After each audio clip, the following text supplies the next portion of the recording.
Eu converso agora com o André Massaro, especialista em finanças pessoais e um dos criadores do Moneyfit. André, bom dia, tudo bem?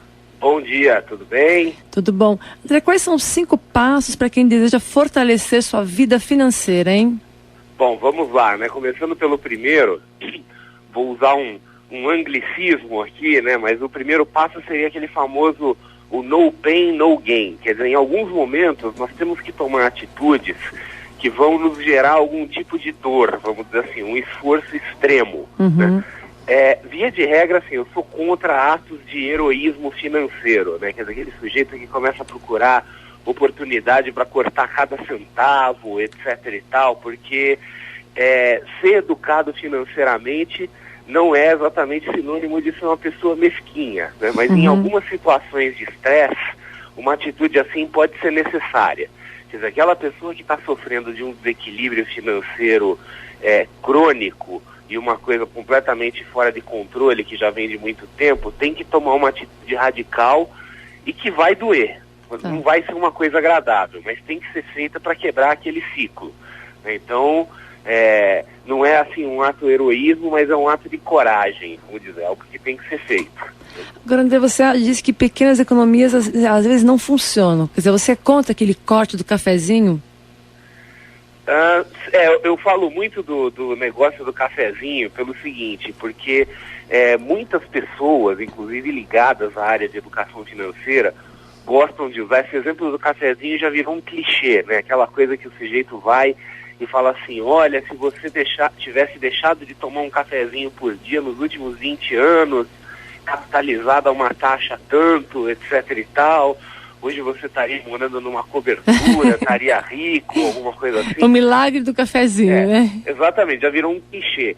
E isso, assim, é um raciocínio que matematicamente ele está perfeito, principalmente considerando que nesses últimos anos, últimas décadas, a taxa de juros brasileira foi uma coisa indecente, né? Quer dizer, as taxas de juros praticadas aqui no Brasil, nem a agiota ligado à máfia faz isso fora do Brasil, né? É uma coisa criminosa. E ninguém poderia imaginar que no futuro, né, há 30 anos atrás, ninguém poderia imaginar que nos próximos 30 anos seria desse jeito.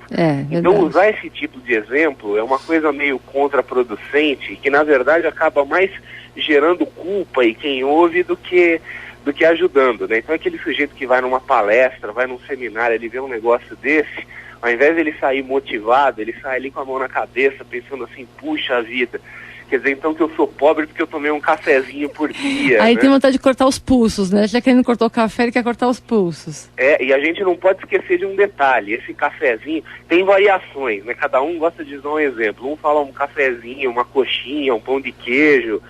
Só que a gente não pode esquecer de um detalhe, esse cafezinho, ele gera emprego para muita gente, né? Se todo mundo simplesmente resolver cortar, a gente entra numa recessão aqui e volta para a idade da pedra, né? Então, a economia tem que girar. E muitas vezes aquilo que a gente considera supérfluo é importante. Aquilo coloca comida na casa de muitas pessoas. Então não é simplesmente uma questão de sair cortando. Se todo mundo cortar tudo, a economia para, todo mundo perde emprego e aí sim nós vamos ter problema de verdade, né? É verdade. Agora, André, para quem precisa de equilíbrio financeiro agora, nesse momento, o que é melhor priorizar? Corte de despesa ou aumento de ganho? Corte de despesa, por uma razão simples. O corte de despesa é algo sobre o qual nós temos algum controle. O aumento de ganho não. O aumento de ganho, quem é empregado tem que ir lá negociar um aumento, quem é empresário tem que tomar alguma atitude para fazer a sua empresa gerar mais receita. E não é uma coisa que você estala os dedos, acontece de um dia para o outro. Então, assim, quem precisa urgentemente tomar uma medida, né, eventualmente, assim, temporariamente cortar o tal do cafezinho, é uma alternativa, só não vai cortar pro resto da vida, né? Quer dizer, fazer isso até restabelecer o equilíbrio financeiro, mas é, sem sombra de dúvida, muito mais fácil e viável fazer isso pelo lado da despesa do que pelo lado da receita. Se a gente pudesse simplesmente decidir, não, amanhã eu quero estar ganhando mais, né? Seria ótimo, mas não sei, pelo menos comigo nunca funcionou, né? Não, acho que com a maioria não funciona assim, né? Agora, as pessoas que... Tem muita gente que usa o cheque especial como parte do salário, né? Você olha aquele A mais B no extrato, acha que aquilo é teu, usa e no mês seguinte sempre consegue cobrir com o salário e começa a descoberto de novo. É uma espécie de zona de conforto, claro, um desconforto total, principalmente no momento de uma demissão. Agora, como é que você faz para sair desse ciclo que muita gente entra e fica girando, André? Isso é uma visão distorcida do dinheiro, né? As pessoas que têm essa visão de que o limite de cheque especial já é dinheiro delas, elas revelam, assim, no mínimo, um desconhecimento do que é o mercado de crédito. Quer dizer, elas não têm noção que, na verdade, aquilo é um dinheiro emprestado, pré-aprovado, etc. É uma visão errônea isso. Quer dizer, a pessoa que tem essa visão, ela precisa, vamos dizer assim, se informar um pouco mais sobre como funciona o mercado bancário, da onde vem o dinheiro, né? Quer dizer, o banco ganha para emprestar aquele dinheiro. O banco é um negócio, não é uma instituição de caridade, né? E fazer algumas continhas, que às vezes a pessoa vai e faz uma planilhinha simples de juros, né? Quer dizer, pega aquele negócio do cafezinho, né? Que o pessoal gosta de fazer aquela capitalização por 30 anos, faz a mesma coisa, só que faz o contrário, né? Para descobrir não o quanto você teria ganho, mas o quanto você perde. E, geralmente acaba sendo uma experiência muito mais reveladora. Certo. Agora, quanto tempo pode durar, em média, uma reestruturação financeira de uma pessoa que está há anos já dependente das linhas de crédito do banco, por exemplo? Oi, desculpa, eu não entendi a primeira parte da pergunta. Quanto tempo pode durar uma reestruturação financeira? Não, isso aí não tem, assim, não tem uma regra, né? Quer dizer, depende muito do tamanho do buraco. Tem pessoas que conseguem resolver isso em questão de poucas semanas, outras podem durar alguns meses, talvez até mesmo uns poucos anos. Tudo isso é uma função do tamanho, vamos dizer assim, do buraco em que o sujeito se enfiou. Mas tem que ser feito e tem jeito. Certo. Dificilmente você tem um problema insolúvel. Certo. Agora me diz uma coisa, na sua opinião, o que a gente faz com os gastos supérfluos que fazem parte da alegria do nosso dia a dia, hein? Nós temos que tê-los, né? Porque a alegria é uma coisa importante. Né? Então, vem assim, além da nossa alegria, né? Também aquela coisa que a gente estava comentando antes, que o supérfluo ajuda a economia a girar. Só que assim, quem está no momento de desequilíbrio precisa tomar uma medida, precisa cortar isso. Ir para um plano de contingência, vamos dizer assim, passar um período da vida vivendo de forma espartana, até equilibrar, porque a sequência correta, na verdade, é você fazer o equilíbrio financeiro, entrar numa situação em que pelo menos você consiga respirar, consiga raciocinar, sem dívida, sem encrenca, sem cobrador correndo atrás de você, sem pressão, e daí sim começar a fazer planos e começar a tomar medidas para aumentar a renda. Eu absolutamente não sou contra gastos supérfluos, eu não sou contra a alegria da vida, etc. e tal. A única coisa que eu acho é que o aumento do nível de vida ele tem que ser baseado num aumento de renda e não num aumento de endividamento, que é, infelizmente, o que a gente vê aí na maioria dos casos, né? Certo. Agora, como é que a gente faz para ter esse objetivo diariamente, quer dizer, seguir isso? Porque tem gente que consegue sanar as dívidas, realmente equilibra a vida financeira e faz que nem regime, começa tudo de novo. Quer dizer, começa a se endividar de novo. Aí é uma questão de hábito, né? É preciso haver uma mudança de hábito. Isso aí, se não for desse jeito, não vai ter jeito, infelizmente. A gente corre o risco de entrar nesse ciclo aí de vai e volta, começa. Aí toda segunda-feira nós vamos fazer aquela clássica promessa que a gente sabe que não vai ser cumprida, né? Quer dizer, um bom começo para quebrar esse ciclo de mentiras que a gente conta para nós mesmos é o seguinte, é esquecer, por exemplo, essa coisa de um dia que seja um marco, né? Então fala assim, não, no começo do ano vai ser diferente, na segunda-feira vai ser diferente. Começa a fazer isso na sexta-feira, sei lá, né? Que é o dia que todo mundo resolve desencanar da vida no fim de semana. Então assim, tenta começar numa sexta, né? Você já quebra um ciclo. Isso é boa essa.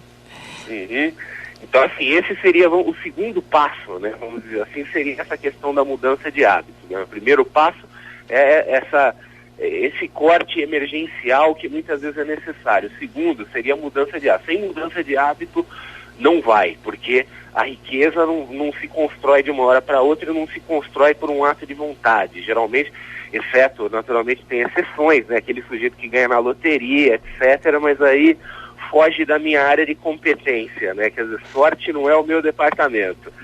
Mas de outra forma, criando hábitos, né? Bons hábitos financeiros, desenvolvendo hábitos de gastar eficientemente, desenvolvendo hábitos de procurar formas de ganhar mais dinheiro, porque o mais importante de tudo é o seguinte, é ganhar mais.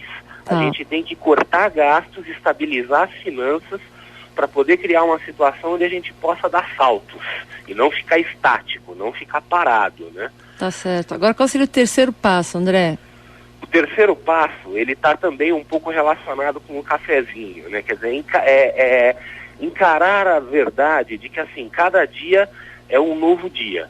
Então, não se preocupe com o que aconteceu no passado. O que aconteceu não dá para mudar, quer dizer, o dinheiro que ganhou, perdeu, etc., fica ali.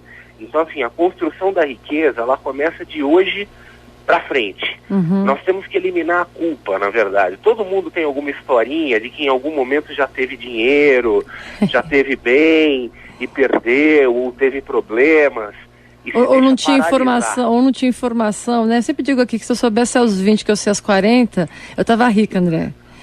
Exatamente, né? Mas só que aquela coisa, se a Terra não tivesse esfriado, se os dinossauros não tivessem sido extintos, se a Segunda Guerra Mundial não tivesse começado, quer dizer, a gente entra no CCC, né? E de novo a gente volta lá para a síndrome do cafezinho, né?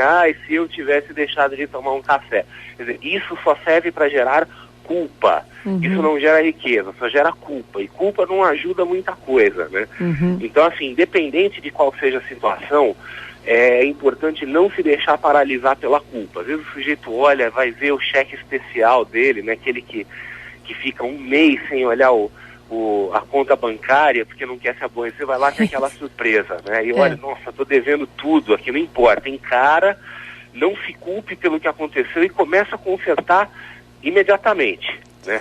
É daqui para frente o negócio. Então, assim, eliminar a culpa é algo importante no processo de fortalecimento financeiro, né? Tá certo. E o quarto passo? O quarto passo é aquele que ninguém quer ouvir, né? Um dos mais chatos, assim. Talvez ele só não seja mais chato que o primeiro, que é de corte, né? Mas o quarto é o seguinte: mantenha registros, né? Esse é chato mesmo. Esse é chato, né? ele é tão chato que poucas pessoas fazem, né? E é por isso que a gente acaba descobrindo que tem tão pouca gente rica no mundo. Talvez seja isso, né? Pois é. Não que eles façam... Bom, eu suponho que a maioria deve fazer registro de uma forma ou de outra, nem que arrume alguém para fazer. Mas é importantíssimo fazer registro, acompanhar a situação financeira, de preferência numa base diária, anotar dados sobre gastos, sobre recebimentos, porque muitas vezes a gente tem surpresas. A gente acha que ganha uma coisa, mas quando a gente coloca no papel, vê direitinho o que tem de desconto, etc., a gente acaba descobrindo que ganha outra coisa. A gente acha que gasta uma coisa, mas quando a gente coloca todos os nossos gastos no papel, aí entre os famosos cafezinhos da vida, aí a gente acaba descobrindo que gasta mais do que a gente imagina. Agora, André, precisamos ir para o quinto passo, que eu estou aqui já estourada do meu tempo. A conversa está tão boa, já estamos estourando. Vamos lá para o quinto passo, André, então, assim, por favor. O último, aí para alegrar um pouco a vida das pessoas, é aquela coisa, é visualizar o seu sucesso.